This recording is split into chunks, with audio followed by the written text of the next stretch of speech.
알기 쉬운 인간 행동과 사회 환경.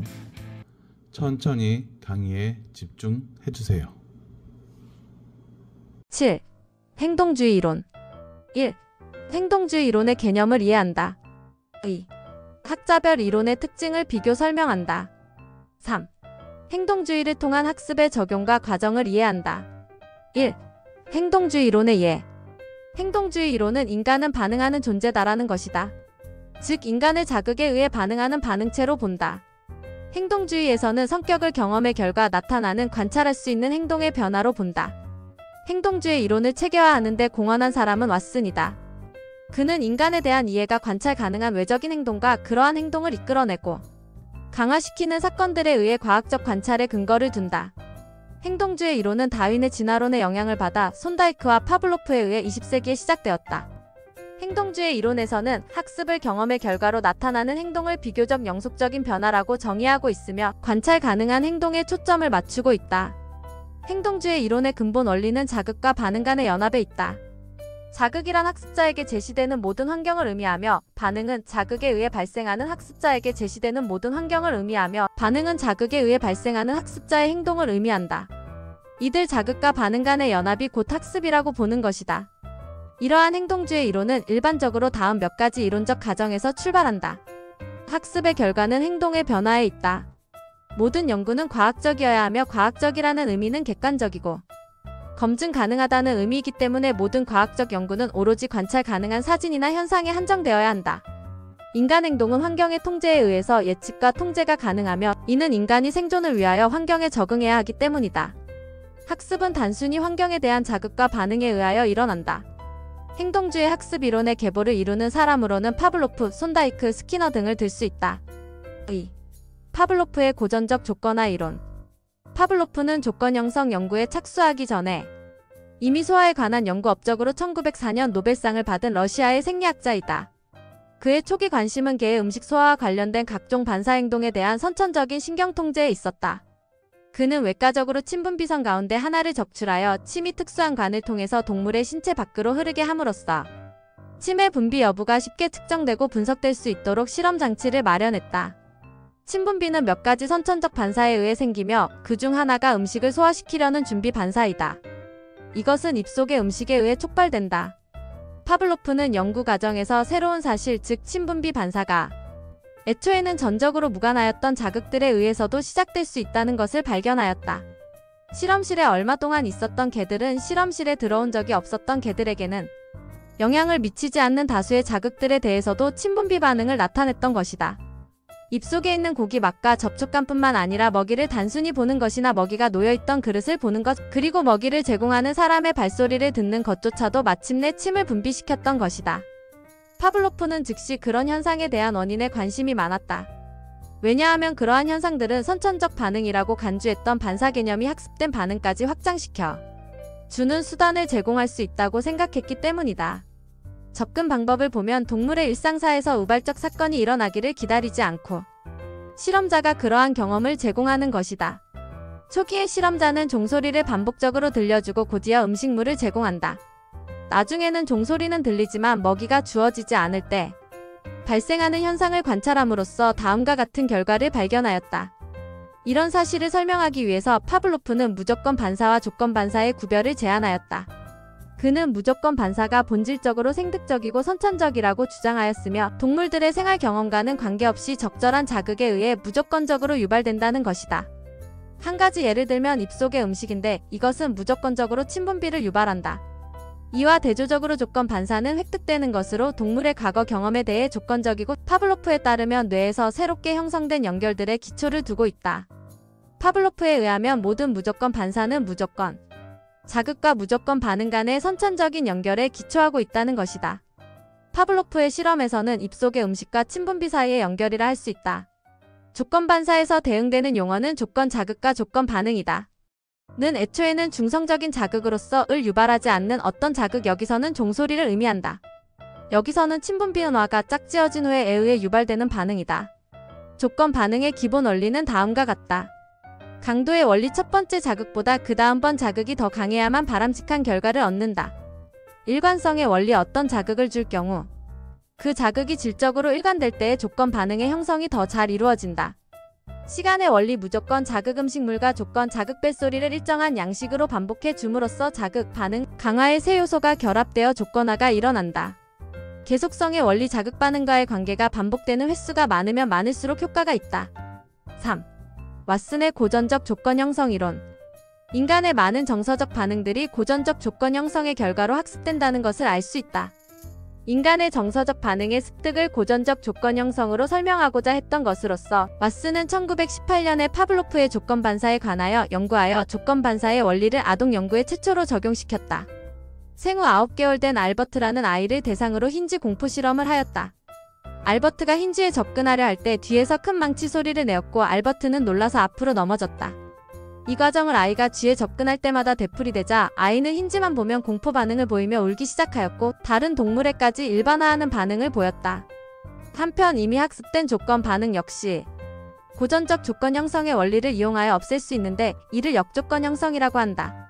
이와 같은 역조건 형성의 원리를 이용한 체계적 중간법은 공포증 치료에 많이 활용되고 있다. 4. 손다이크의 시행착오 이론. 손다이크는 일찍이 동물의 사고 능력에 관한 객관적인 실험 증거를 얻고자 병아리, 개, 고양이를 대상으로 동물 실험을 하였다. 손다이크는 학습이 어떻게 이루어지는지 알아보기 위해 고양이의 문제 해결 과정을 연구하였다. 문제 상자라고 하는 실험 장치 속에 굶긴 고양이를 집어넣는다. 고양이가 상자 속에 줄을 당기거나 지렛대를 누르면 문이 열려 밖으로 나올 수 있고 나오면 보상으로 먹이를 얻게 되어 있다.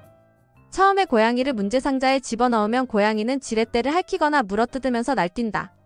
얼마 후 고양이는 우연히 정확한 반응을 하게 된다. 이런 시행이 계속됨에 따라 고양이가 상자 밖으로 나오는데 걸리는 시간은 점점 짧아진다. 마침내는 상자 속에 넣기만 하면 줄을 당기거나 지렛대를 눌러 재빨리 빠져나오게 된다. 이렇게 시행이 계속됨에 따라 부적절한 반응은 줄어들고 점차 정확한 반응을 짧은 시간 내에 수행하게 된다. 따라서 손다이크는 이를 시행착오 학습이라고 불렀다. 또한 고양이의 올바른 학습 행동은 보상을 얻는데 수단이 되므로 도구적 학습이라고도 하였다. 고양이가 어떻게 이런 학습을 하게 되었는가? 손다이크는 이를 효과의 법칙으로 설명하였다. 효과의 법칙이란 만족스러운 결과를 가져오는 반응은 미래에 반복될 가능성이 증가하는 반면 불만족스럽거나 부정적 결과를 가져오는 반응은 점차 사라지게 된다는 원리이다. 따라서 효과의 법칙에서는 학습이 자극과 반응 간의 단순한 접근이라기보다는 반응의 결과에 따라 달라진다는 것을 의미하고 있다. 손다이크는 자극 반응과의 결합이 강화되는 것과 관련하여 학습의 법칙을 다음과 같이 제시하였다. 효과의 법칙, 결과의 법칙이라고도 한다. 학습의 과정과 그 결과가 만족스러운 경우 그 결합이 강화된다. 연습의 법칙, 빈도의 법칙이라고도 한다. 자극과 반응의 결합이 빈번히 되풀이되는 경우 그 결합이 강화된다. 준비성의 법칙, 새로운 사실과 지식을 습득하기 위해서는 준비를 충분히 갖추고 있을수록 결합이 용이해진다.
감사합니다.